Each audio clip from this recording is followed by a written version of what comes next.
that this reality that we want to be immersed in, which is directed by love, which is about love, and in fact expresses love at all times, is beyond this sticky other stuff.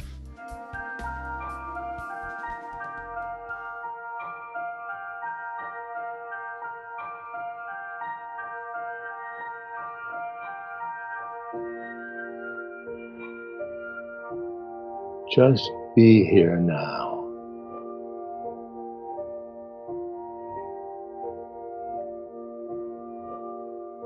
Just be here now.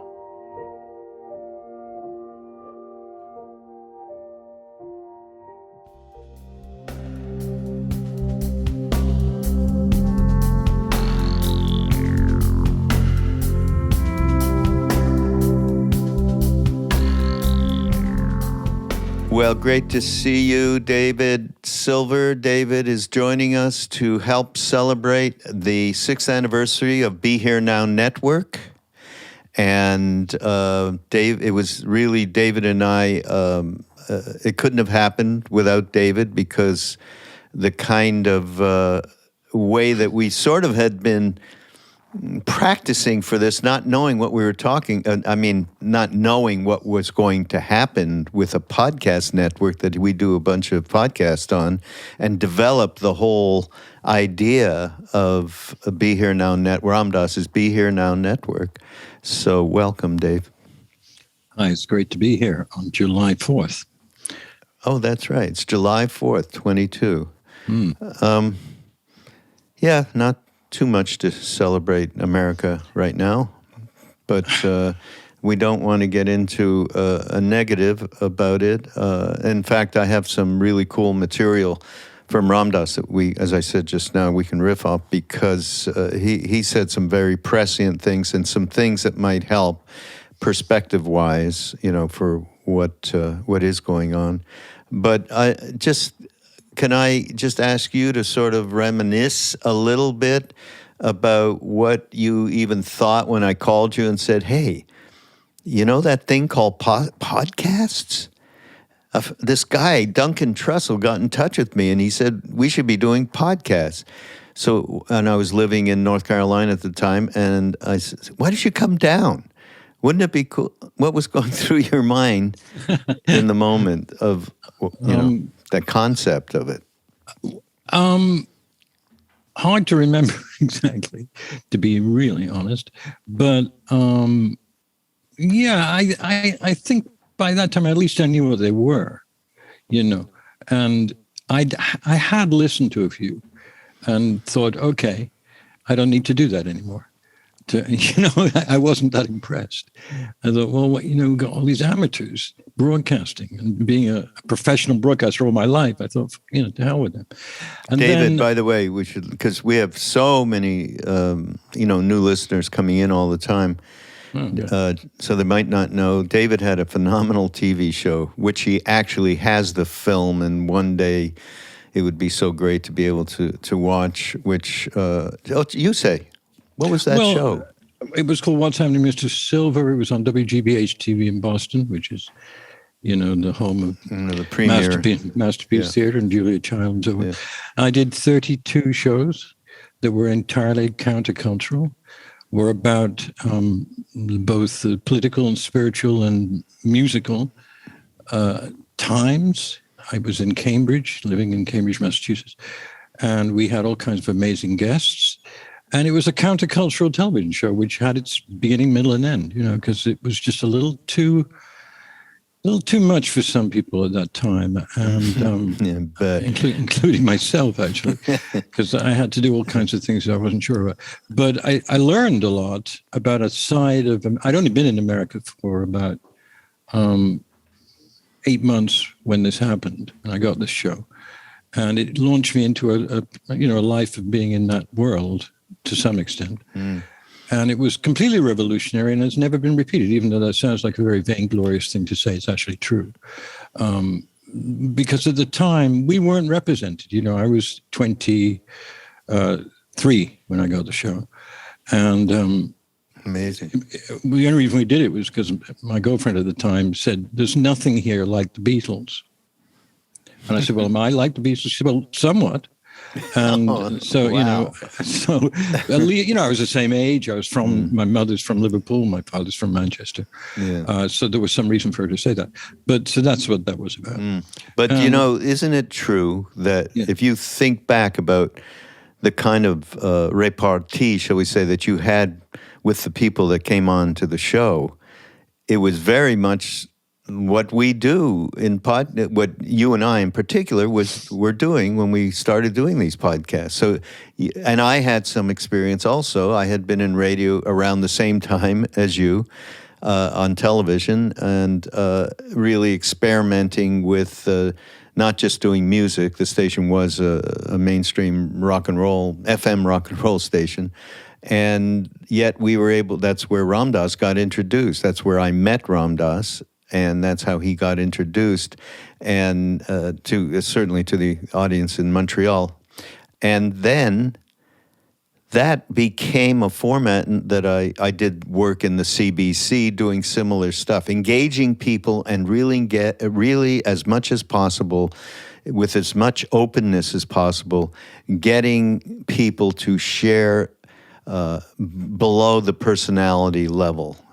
Which I do to this day, that we were doing, and that's how we got Mindrolling going, and the reflection then spread to the rest of the people that we got on the network and what it is today. Actually, if you remember, Raghu, one of the most difficult things about doing it, and it was a delight to do, and felt the same. It felt to me as, you're right, similar, that there was a representation that wasn't really there at that time in that world, in that media, sort of zone.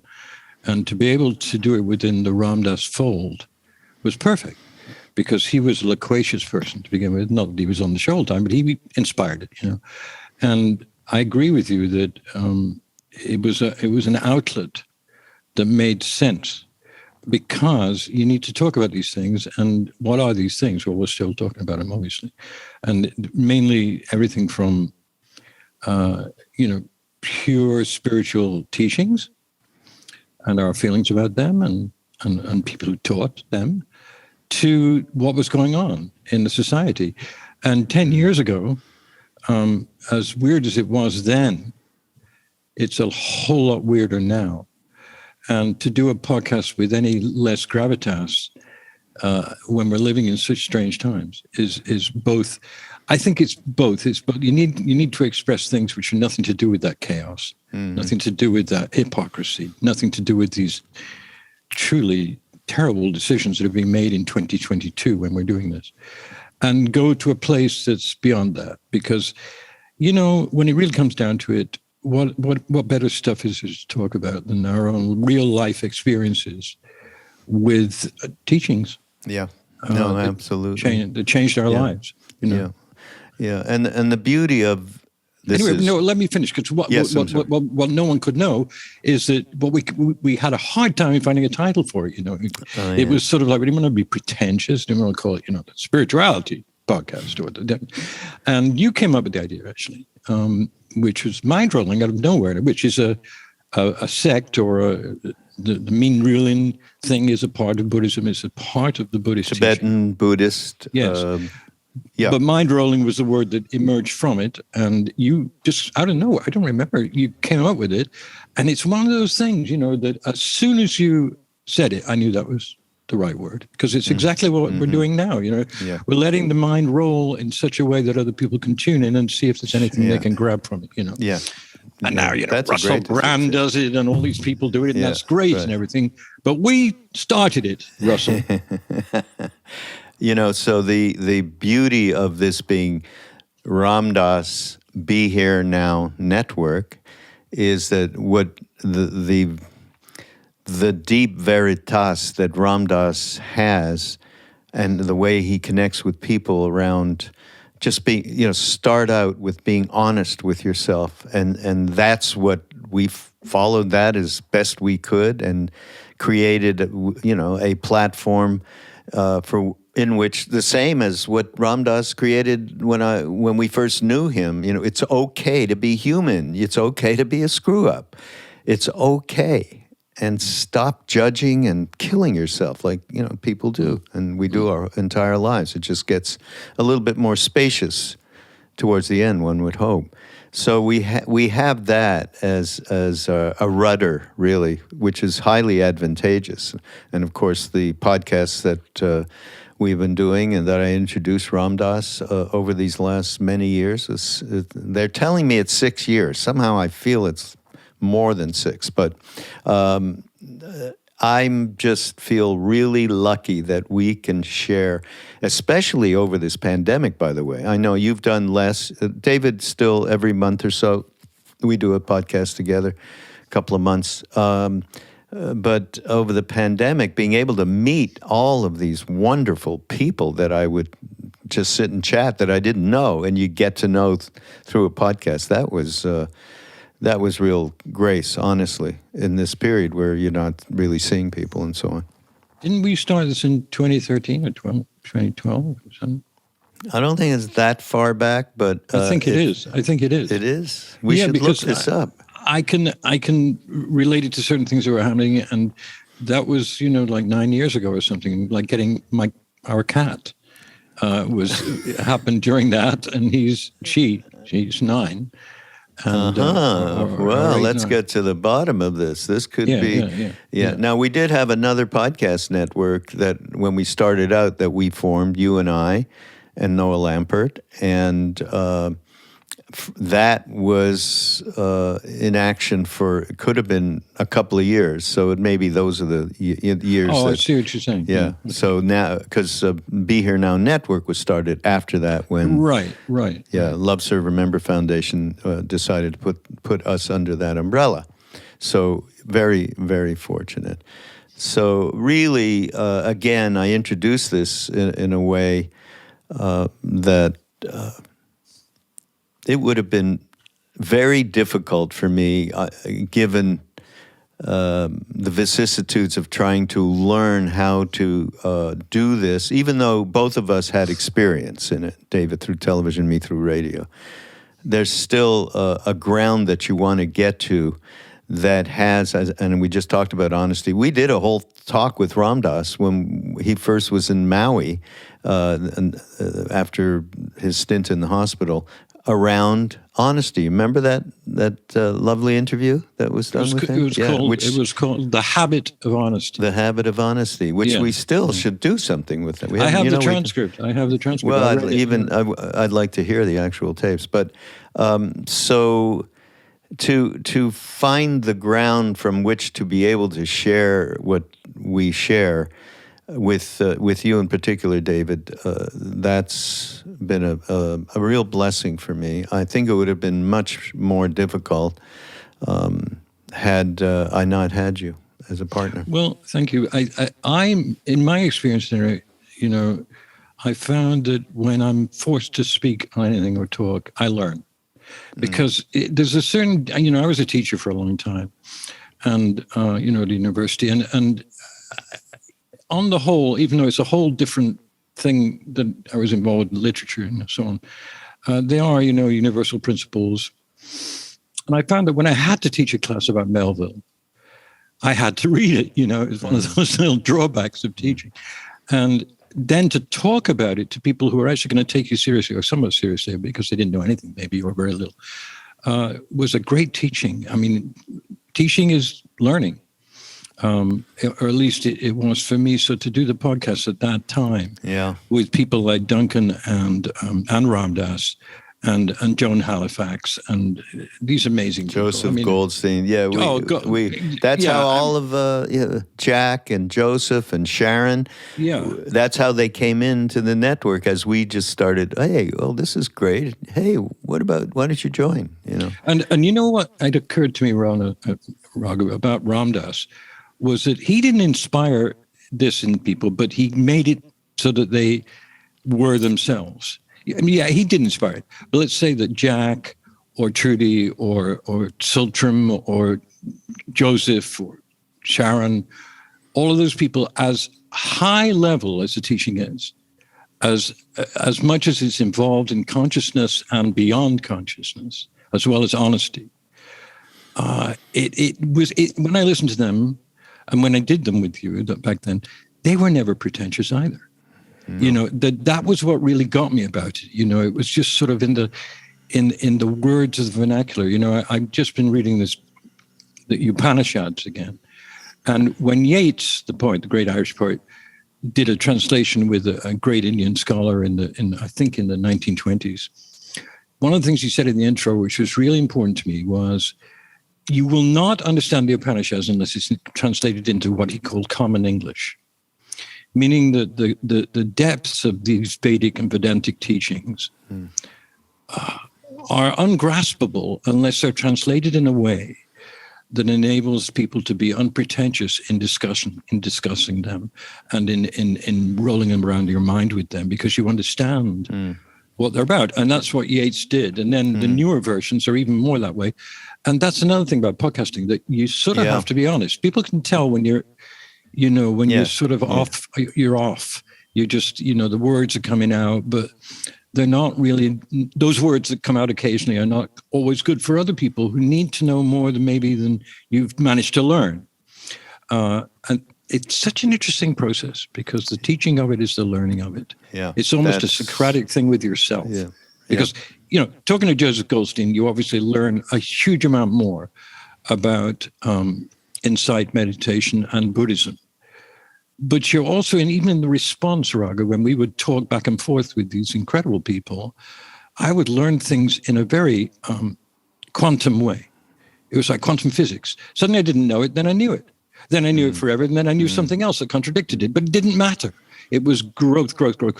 And that's what's so really gratifying about being allowed to do something like this. Yeah. No, really, I absolutely agree. I mean, you put it so well, and there's so many different ways in which this is very graceful to be part of. So many different ways. So again, thank you, and thanks to the Be Here Now Network. Yeah. And I mean, recently you posted a David Lynch conversation. Oh, yeah. And all these, since I'm not doing it regularly, I just mind blowing. It's endless. It has to be endless, because we're always exploring, unless you're, at that stage which, great masters get to, where stillness and silence are the teaching, both to themselves and to all their tailors and students. But until you reach that stage, I believe that conversation about consciousness is the most important thing we can probably do at this time. Because, it's very hard to change the politics. It's very hard to change the sort of calcified opinions of the body politic. What the hell are you going to do living in America in 2022? Well, the only thing you can do is use your skills to try and say that there is another life, there is another level, there is another dimension to go to, which is not escapism. In fact, it's just the opposite. Yeah, but at the same time, yes, to go to that dimension within ourselves. Yes. To create a transformation that would halt the polarization, the us and the them thing, is highly important. But it's not like you're going to get it, okay, I'll wait till I get enlightened before I do anything that in the world to affect change in any way that I can, even if it's just one-on-one. So it's the two of them happening at the same time. So I have this, since you're reminded of what, not that I needed reminding, but it made me think that I had a thing that I introduced a podcast of Ram Dass called When Acid Meets Beer. How about that? And he talked, about getting dismissed from Harvard and some of that stuff. But he also talked about what he felt was going on at that time and how it relates to now, and said some prescient things. I thought, as I said earlier, we could talk about them. So at that time, Ram Dass talked about the inner feeling of the late 60s, early 70s, that love and truth were powerful enough to change the system. What we captured back in the 60s was a return to a sense of innocence. And we just assumed that its power and its truth would ride over everything. Little did we know. That's what he said. Little did we know. What he said was, first of all, I think that it isn't innocent now, and I don't think it's naive like it was in the 60s. I think the realization is that truth and love are very frightening to people that have vested interest in things that are based on injustice, inequality, on a whole bunch of issues. Ram Dass said that if you haven't had experiences that validate truth and love, then you are still motivated by fear. So funny, when I hear that, it takes me back to 2007 when I did a series of interviews and videos with Roger Waters from Pink Floyd. Oh, I remember that, yeah. And one time I was in his house in the Hamptons, alone with him, no furniture, no nothing. We sat on the floor of the studio room he used. And we were talking about what revelations had come for him. We weren't videotaping this, just conversation with a bottle of beer, actually, interestingly enough. Mm-hmm. And he said the most important thing in his life was the conquering of fear. He said he hadn't done it yet, but the whole trajectory of his art was about showing the fear and then transcending it. Now, it's Roger Waters. It's not Yogananda, but nevertheless, the fear factor at that moment in that house, August 2007, I think it was, I suddenly realized how much fear I held. That's what an artist can do. He wasn't trying to do that, but the fear that Ram Dass mentioned there, that governs our lives, or at least our physical life, living in a house, in a country, on a planet, at a certain time with 7 billion people. Fear. Fear is what it's all about with guns and the Roe versus Wade decision that was made a few days ago, weeks ago. All of this. It takes a good man with a gun to fight a bad man with a gun. All this absolute errant nonsense.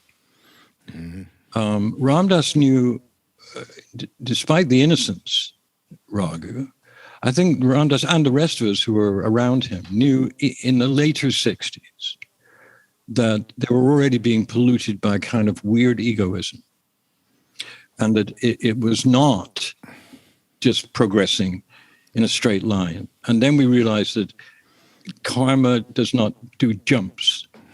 Karma, which means action, takes long amounts of time to evolve when it will go through darkness and light. And that's what we're seeing, darkness now. There's no question about it. But then again, we're also seeing people like Sharon Salzberg and Thich Nhat Hanh and so many others, Pema Chodron, and these great teachers with great wisdom who are very prolific and who are, in my opinion, the counter to that fear-based construct, which seems to be at the core of modern politics.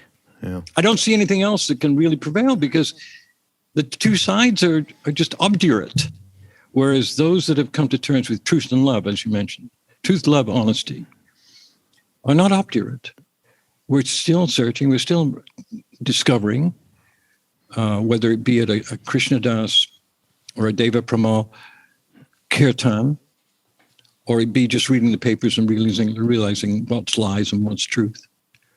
And those polar opposites of awareness and behavior are part of this complex thing we call living in a time of extremes. We're living in a time of extremes. The Kali Yuga was predicted to be that time. And great sages have said that in the Kali Yuga, you're going to do two things. One is meditate, the other one's chant. Yeah. Neither of those are involved with the Supreme Court, by the way. Yeah, yes, no, they aren't, unfortunately. Well, there's two things. One is, you You hear so much when you talk to people about their experiences in the late 60s and early 70s. And for the most part, I find that people go, yeah, we were kids then, we were young then.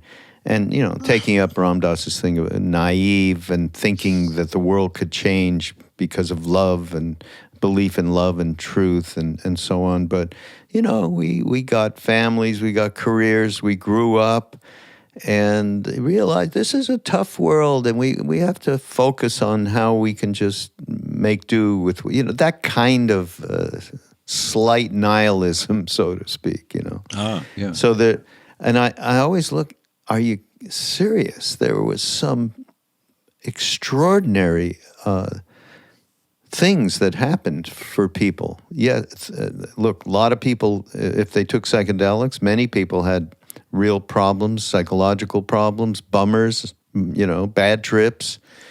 And more people, I would say, had that ineffable experience that Ram Dass, you know, is mentioning, that you know, to the people that have that experience, the world and their perspective completely, utterly changes. And he puts it in the way of that validates truth and love.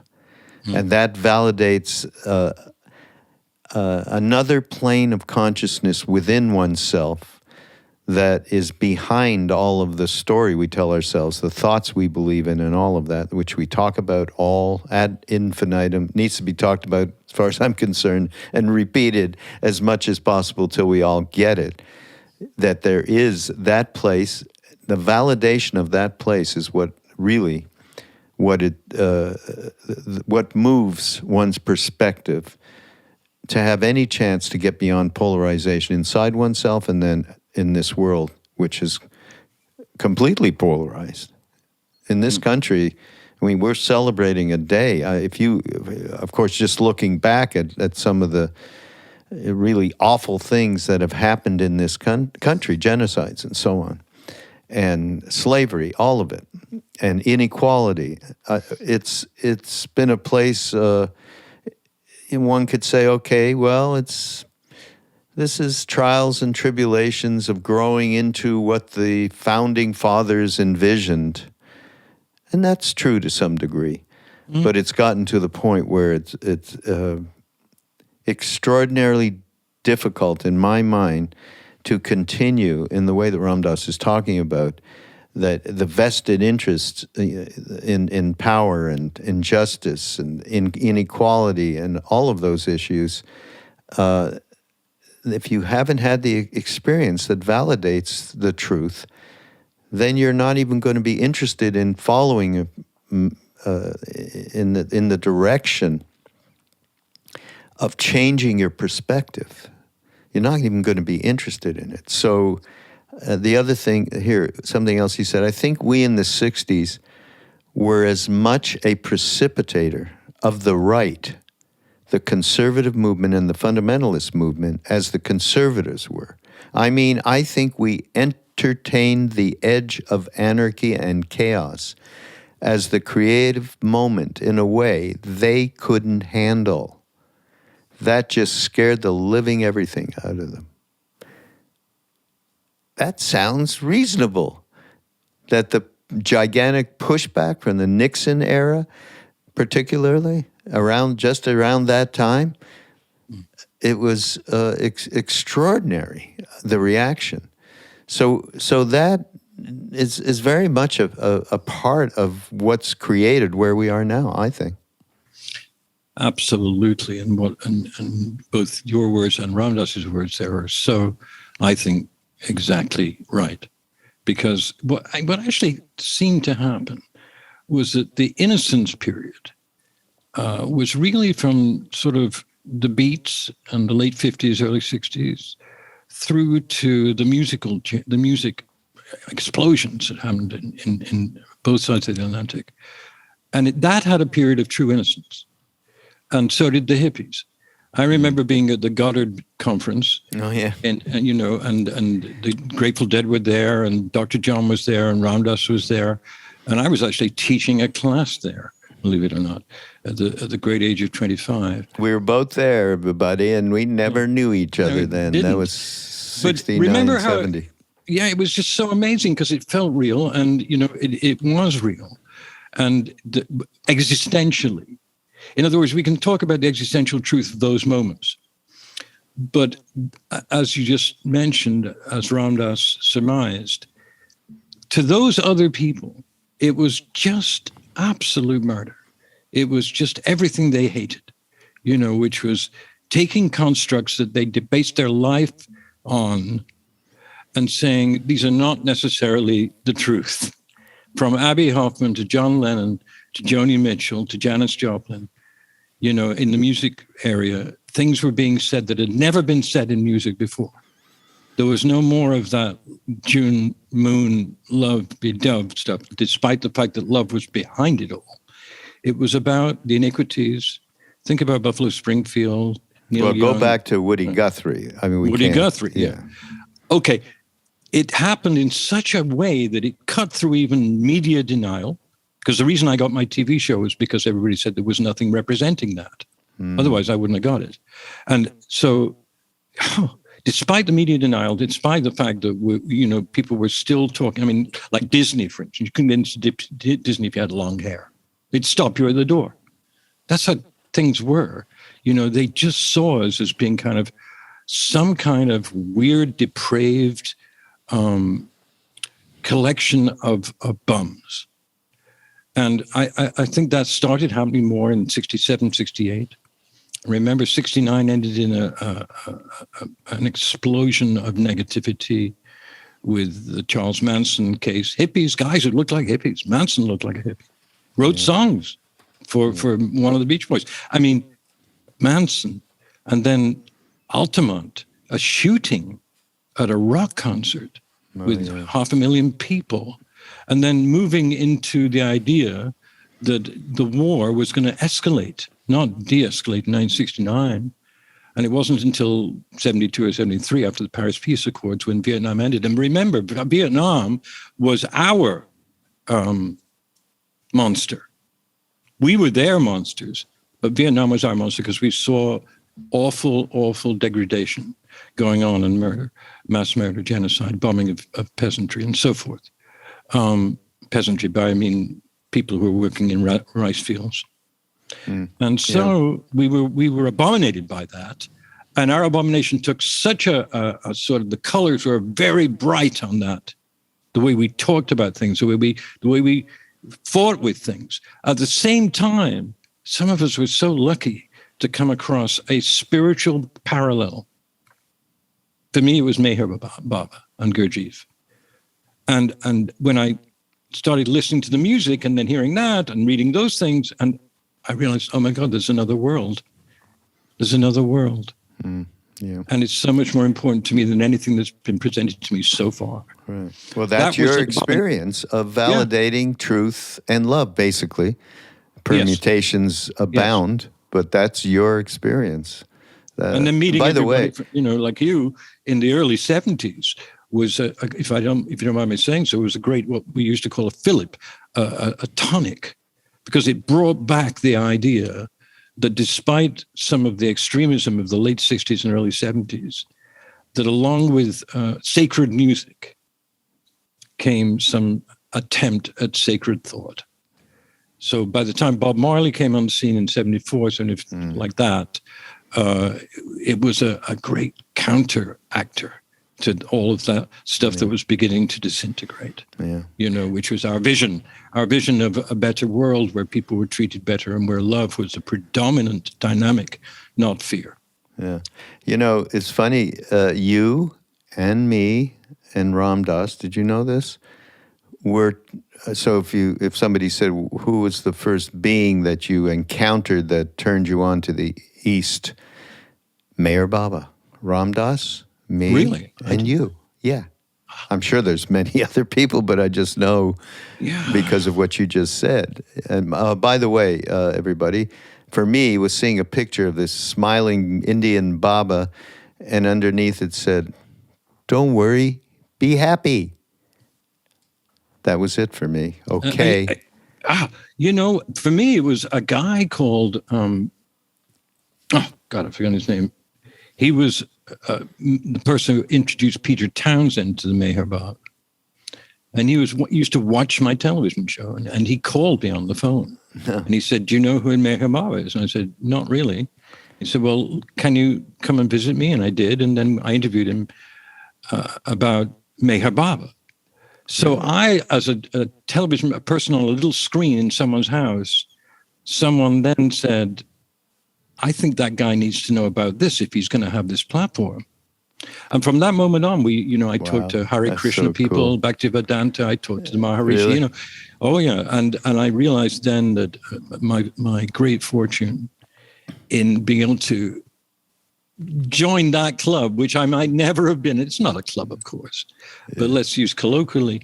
Yeah. And then meeting Ram Dass, basically at Goddard, but after the Goddard conference, living near him on the Upper West Side when the Hanuman Foundation was up in the 90s, I guess, and I lived in the 70s. Yeah. And then, beginning to know him, and then you and Krishna Das and Parvati and everyone else at Hilda's teachings, where we all went. What a miracle, really. I mean, I think it was a miracle because I think I would have gone down another road. And that road might not have been, directly to where I wanted ultimately in my deepest core to go. Yeah. So all of us, Guru takes care, as they say in India. Yes. Right. And by the way, it's universal guru. There's only, David is very close to and a devotee of Shirdi Sai Baba. Shirdi Sai Baba left around 1918 or something. Yes, 1918. And was so parallel to Neem Karoli Baba in no more us and them. There was no polarization within these beings, and they were doing nothing but serving people. They had no reason to be here in a physical body to work stuff out or anything. So amazing. We should, whoever's doing the show notes, hey, give us a link or two to Shirdi Sai Baba, because he is phenomenal. But here, to keep on the tack here with what Ram Dass said in this particular talk,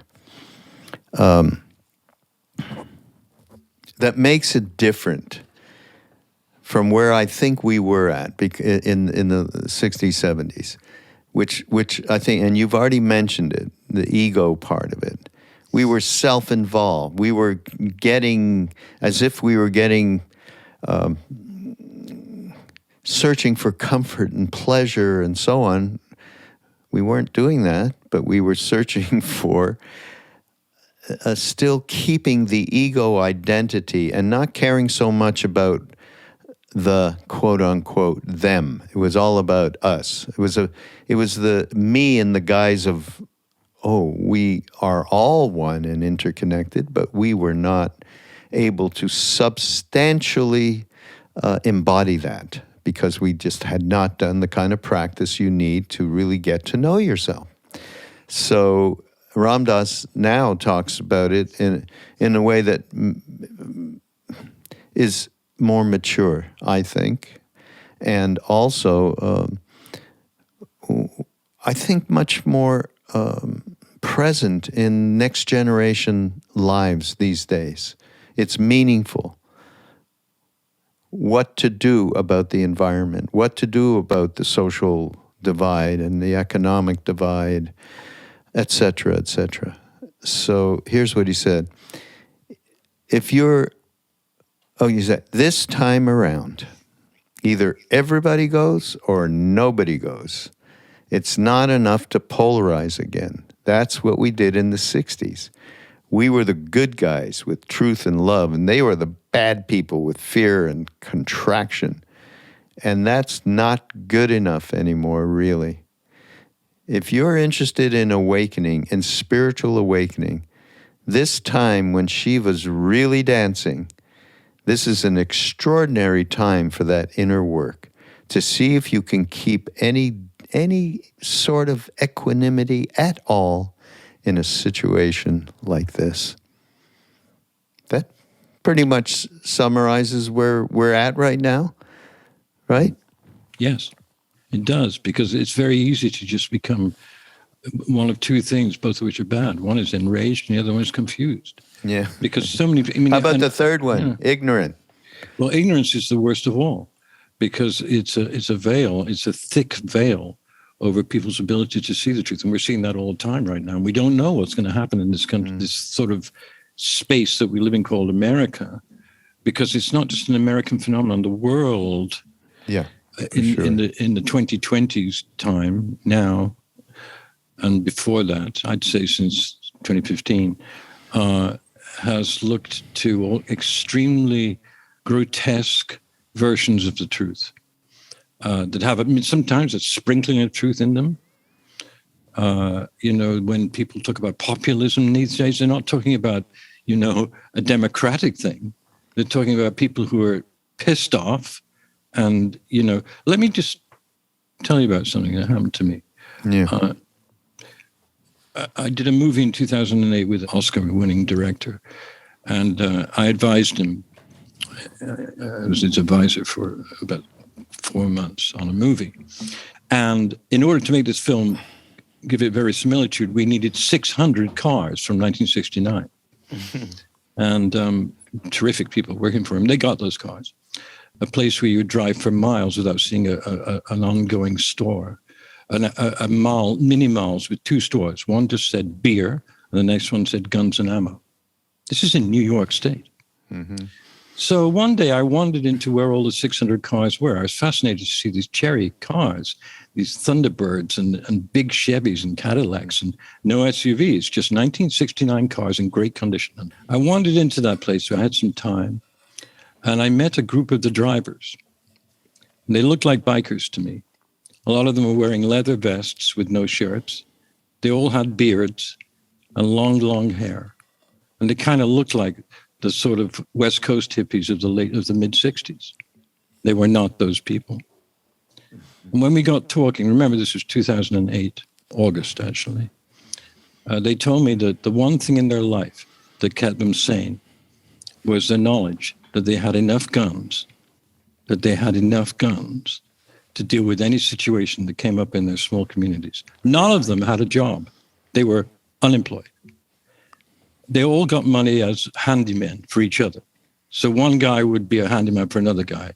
So I asked them at one point, I said, well, what do you think is going to happen? They said, well, eventually it's going to get so bad that there will be no governance. They didn't use that word, but that's what they meant, that it will all fall apart.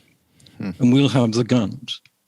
I said, and what exactly would you do with the guns? It was a very frank conversation. I was kind of like in the middle of these 8 or 10 guys. And they said, we'll kill all the local politicians. And they all Serious? laughed. Oh, yeah. It's in the book. And I said, what? They said, yeah, we're just going to, when the time comes, we're just going to go into City Hall and just kill everybody. Because they've never done anything for us, and there will be a moment where they'll realize that we are here. I mean, that was jiving. No, I mean, it was... No, not at all. Because the conversation went on when I asked them what kind of guns they had. And they were very nice to me, given that I was someone the like of which I don't think they'd ever seen before. And I really try and interface well with people that, generally speaking, it's hard to. Opposite view. Yeah. And they were very sweet to me and asked me to come back and to have a beer with them. They didn't have any spare beer at that moment. And I did go back and I did talk to them. But they had murder in their hearts for the judge, to quote an old Moby Grape song. They had murder in their heart for the judge being the elites. And that was the beginning of a certain kind of populism in the United States when they decided, whoa, where are the pitchforks? These people don't care about us. And that's what brought the Donald in. Not that many years later, just 8 years after that, here's a guy who is the least populist person you could possibly imagine, the furthest away from those guys in that parking lot in upstate New York, imaginable, who they fell in love with. And then enormous damage has been done for 7 years. Now, I saw the kernel or the embryonic form of this rage It didn't scare me because the people weren't scary to talk to right standing there. But I sure as hell would not want to be the city commissioner or the city manager or anybody in those towns if they suddenly got really angry. They meant what they said, Raghu. And the reason I bring it up is because this is where the naivety ends and the realism begins. But it doesn't change the fact that you can't fight them by saying they're different from us. They're not, they're subhuman, they're reptilian, all these words that float around. They're ignorant or all that. Well, we were ignorant of their suffering. And that's the truth. We were ignorant of the basic suffering of average people with no money and no job. And the elites in Washington, New York, Los Angeles, I sound like a right-winger here, but I'm just trying to explain it. You know, that they thought that we just hated them. You know, that we found them to be repulsive in some ways and would never work with them. So they got angrier and angrier and angrier and angrier and angrier. And look what we've got now. Yeah. Wow. So I'm not surprised. That you actually experienced that. It's really quite phenomenal. Yes, I did. Yes, I did. That's really great. Now, since we don't have much time left. I'm sorry that it's a little negative but I just wanted to. Not really. It's a little bit of truth, isn't it? Yeah. More than a little bit. Now, I know, and you mentioned this earlier in this chat, that you've been revisiting, shall we say, the Vedas, the ancient Indian philosophical books from thousands of years ago. Yes. Can you give one, not a big thing, thing that really responds to what we're talking about, that is an antidote to this? There it is. Well, this was the book that I got when I was 19 years old, all those years ago. And it's Hold it up again. I can't. It's completely falling apart. Yeah. The 10 Principal Upanishads. W.B. Yeats. Okay. Is it still in print? I don't know. If it is, you should get another copy. Well, I read it, you know, so I did not get a copy of that, but I got a copy of a brand new version of its right. Of the Upanishads. It's a wonderful thing. And I'm studying it because it's about the relationship of the individual soul to the Atman. And you got to explain now. Individual soul and oversoul, shall we say? Yeah. Upanishad, to begin with, I did a little research. It's doctrine or wisdom, but it means in Sanskrit, literally, at the feet of, suggesting it's at the feet of the master or a master. And it's basic. I looked for a quote that would sum it up, and I found it in something called the Isha Upanishad. They've all got different names. Mm-hmm. There are actually 108 of them that we know of, and they were late in the Vedanta history. It was a late sort of addition to the Vedas. And they said this: they that know and can distinguish between the shapes of nature and the seed of nature shall, by the first, cross the perishable in safety, shall, passing beyond the second, attain immortal life. In other words, to be obsessed with... Explain that out. Well, it basically, he's saying, or that poet is saying, if you become obsessed with just this life, this physical life, and you don't imagine that this is just a speck of a reality, and that the reality, obviously, certainly in the non-dual way of thinking and believing, is that we are all one under a loving force, and that is the Atman, beyond which you can't go and to which you cannot go unless you decide to delve and meditate into it. Now, okay, what does that really mean? Well, I wrote this down. The word Atman means the inner self, not the self that goes to work every morning, although he's there. Or the I that believes all the bullshit that the mind can create, yeah? Yeah, not that. It's the force. It's the light in the mind. The word Atman means the inner self, the soul, the immortal spirit in an individual and all living beings, including animals and trees. This is from, at least 5,000 years ago. Atman is a central idea in all the Upanishads, and know your Atman, the thematic focus. In other words, it's not just, well, there is this thing, but we don't know what it is. No. Focus on it, study it, sing about it, dream about it, talk about it, try and grasp it. And it will reveal itself without an intellectual supposition. It will come. These texts state that the inmost core of every person is not the body, nor the mind, nor the ego, but Atman, the soul or self. Atman is the spiritual essence in all creatures, their real innermost essential being. It is eternal, it is ageless. Atman is that which one is at the deepest level of one's existence. So, just to briefly summarize, last night I ate very late fish, which I still eat. And I was okay till about 4:30 or 5 o'clock in the morning. Then I had this dreadful dream. And I'm not even sure what it was about, but I was holding a box. It was sort of like a pizza box, except deeper. It was heavy. I was holding it to my body. And I was in a room, and I was looking for somewhere to hide it. And I couldn't find anywhere. I tried to put it under the bed, but it was too thick, too deep. I tried to put it on a shelf behind something, but it fell down. I tried to put it under a blanket, but the shape retained. And then finally, I found a drawer in a thing that didn't look like it had drawers. I opened the drawer, and as I was putting it in, somebody started hammering on the door. And then without any to do, walked in. And I knew that that was the person I was hiding it from. And I woke in the classic sweat. And was just like, oh my God, I'm so glad that I'm in this bardo and not that one. Whoa. In the Upanishads, in my morning reading, I tend to read it when I get up.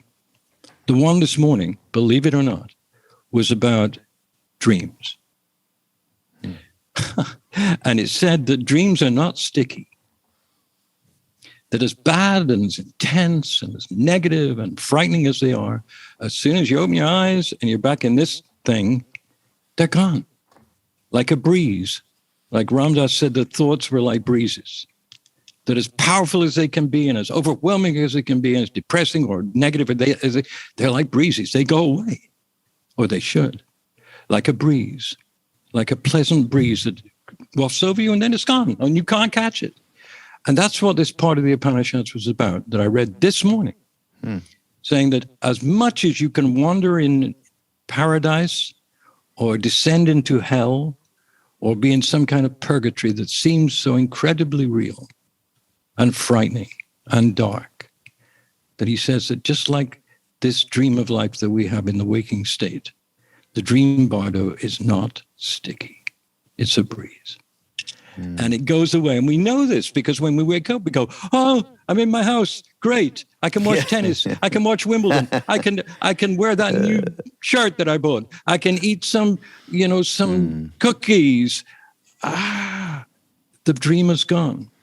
And in the Upanishads, what they're saying, the analogy is that this reality that we want to be immersed in, which is directed by love, which is about love, and in fact expresses love at all times, is beyond this sticky other stuff, which seems like it's really gooey mess. The sticky Maya that we know is Maya in a dream. We wake up and say, oh, it's just a dream. Yeah. But then we start getting really worried about paying the rent or whatever it is.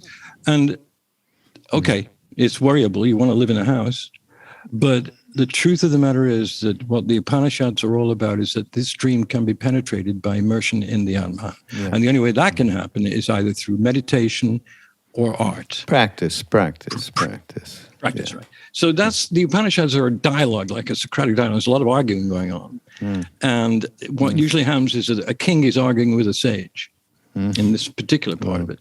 And the sage is asking the king, well, what do you think is there in the dream? And the sage, the king goes, well, it was nasty. Someone was trying to behead me and I'm coming after my throne. And what is left of that, Your Majesty? Well, nothing. And within that particular construct is the Upanishads' idea about how to release yourself from these preoccupations by understanding that they are just sticking. They don't stick. If you don't want them to stick, they don't stick. That's the back. Joseph Goldstein, this is again, you should hear this, everybody. I should hear it. David should hear it 1 billion times. But when he was asked by a young friend who said, I'm just on the path a few years because I'm young, and what wisdom in a bite would you give me? One thing that you would give me for me to chew on, so to speak. And Joseph turned to him and went, stop clinging. Mm-hmm. Okay, the sticky fly paper is eminently transformable. Okay, you can get off that fly paper, and here is David is doing this incredible practice, using this ancient wisdom to remind. Basically, it's like reminding. Oh yeah, right. We really are that.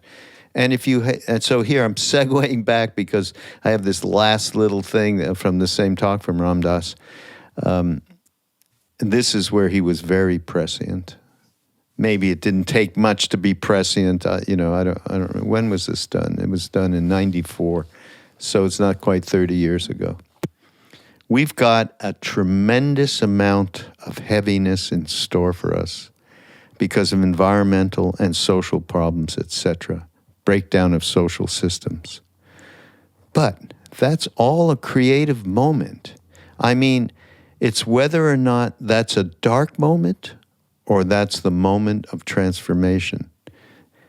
And transformation isn't a rose garden. Right?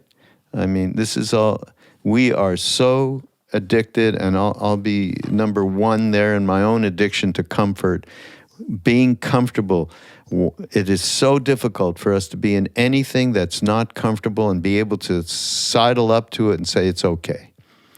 It's so difficult. And that's one of the kinds of practices that comes with doing mindfulness and meditation practice. And let me just say, again, after all these years of doing all sorts of different practices, it can happen where you get, at least you get, if you're a fly, and you can get at least one of those legs off of that sticky paper. Maybe you can get all of them off. At certain times, I get all of them off, and at certain times, I'm still stuck. And that's the nature of being human, and it's okay. That's the beauty of being honest with oneself about where you're at and not try and go around it. The old spiritual bypass. So, the truth in love from the 60s that we thought was the end of the world, we were right. We just did not have the kind of mature perspective to be able to think of how can we help. We were just trying to help ourselves, really, at the time. And it was a little indulgent. And I think, so that's why I think this is beautiful. Like almost 30 years ago, Ram Dass coalescing the reality of where we are, where he was then, almost 30 years ago, translated to here we are now. And seemingly even more polarized, darker, wars, pestilence. It's really extraordinary. So, on that score, I'm glad we can share this, Dave. I highly recommend anyone listening or watching this podcast get the newsletter that has Ram Dass's Words of Wisdom a couple of times a week that Be Here Now Foundation puts out. Rachel Love, Serve, Remember, yeah. Love, Serve, Remember puts out there, and I read them all. And what's amazing to me is that even though I've been, like Raghu and like all the other people, on this case for over half a century, more. The vast majority of those words of wisdom that you put out there, when I read them, they are epiphanic. They are quickly redeem you from some form of hiding, some form of escapism, or worse, some form of very heavy lack of self-worth or self-love. And I recommend them so heavily because in my life, at any rate, I found that. Well, here's the book too. Yeah, the book. Is the book out? Oh, there it is. I don't have it yet. Oh, okay. Is it out? Oh, yeah, no. It came out the end of last year. I didn't So get it's been it. out about I- 6-8 but months. I follow them in the newsletter, and Yeah, they no, just, and the way that it's done, Rachel Fisher put it together with themed sections. So you can turn to something that you think you might need help with is a beautiful way to instantly be able to access what you want.